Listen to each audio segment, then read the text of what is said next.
So, when you think about transforming your mind, you probably figure all the work has to happen, in your head, right? But what if that's not where you're supposed to start? Today, we're diving into a really clear, systematic path to mental clarity inspired by the wisdom of Girish Jha. And it shows us how real, lasting change actually starts from the ground up. Have you ever sat down to meditate and someone tells you to just empty your mind? And then what happens? Your mind suddenly feels like Grand Central Station at rush hour? Yeah, if that sounds familiar, you are definitely not alone. And the good news is there's a much, much better way to go about it.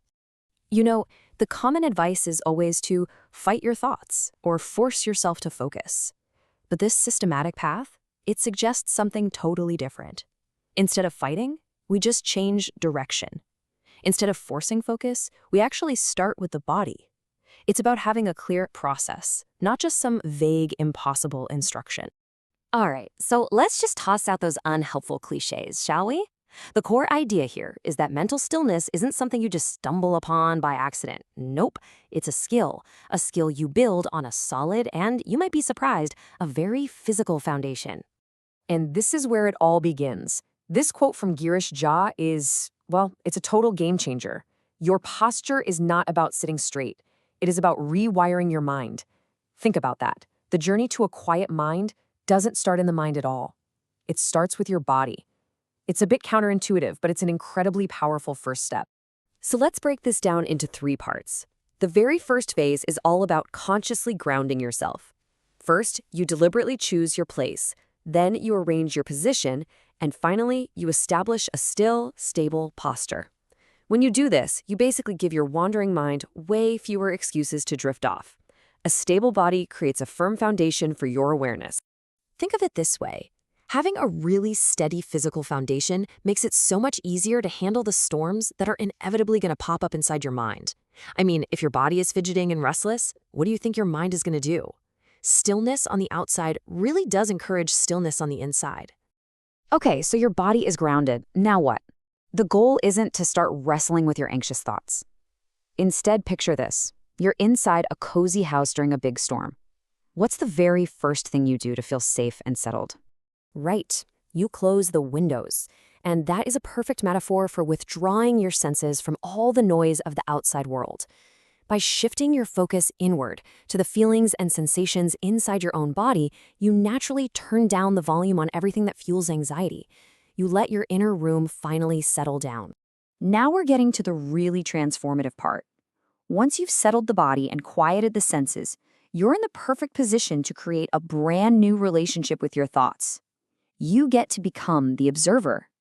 To really get a feel for this, let's use another really powerful image.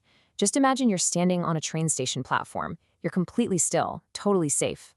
And the trains, which represent all your thoughts and emotions, they just come and go. You can watch them pass by, but here's the key.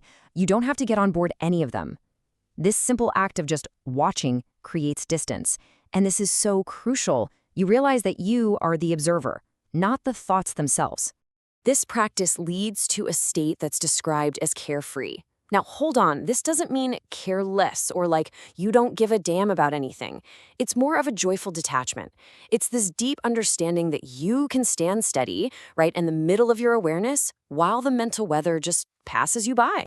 Okay, so now that we've got this observer mindset down, we can start bringing in some active tools to help deepen our awareness and give the mind an anchor for when it starts to wander off.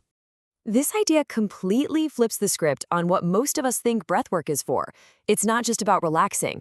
Girish Jha calls it a workout for wisdom. It's an active practice that literally sharpens your focus and connects you to a much deeper sense of peace. And here's a really clear, super simple way to do it.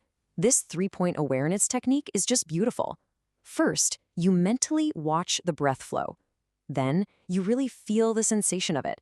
And third, this is important, you don't try to change it. No forcing it, no deepening it. You're just observing its natural rhythm. It's like a bridge from your body to your deeper awareness. So what happens when your mind inevitably starts to wander? Because it will, right? That's where a mantra can be an amazing tool. Repeating Om Shanti, which means I am the peace, acts as this gentle anchor. It's not about fighting your thoughts, but more about laying this calming vibration over them, which helps distractions just dissolve on their own. So where is all of this taking us? Well, the ultimate destination of this entire practice is a state of just effortless presence.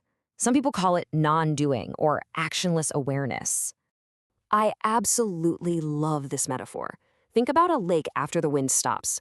The wind, of course, is all that surface activity in our minds. When it stops, the lake just naturally becomes still and clear. It doesn't have to try to reflect the sky, it just does. That is the state of non-doing.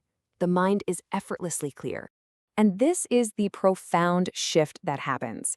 You move from the constant effort of being aware of something, like your breath or thought, to simply resting as the awareness itself. It's a subtle change in perspective, but it makes all the difference in the world. It's the difference between doing and just being. Okay, so let's bring this all together. We've really taken a journey here, from the very physical, concrete stuff all the way to the very subtle, but it's all part of one single, integrated, systematic path.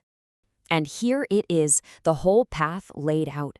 See how it builds? You start with posture to ground the body. Then you use sensory withdrawal and become the observer to create that inner space. From there, you deepen your awareness with your breath and a mantra, all of which leads you to that final beautiful state of non-doing. Each step just naturally flows into the next. And that leaves us with one final thought to chew on.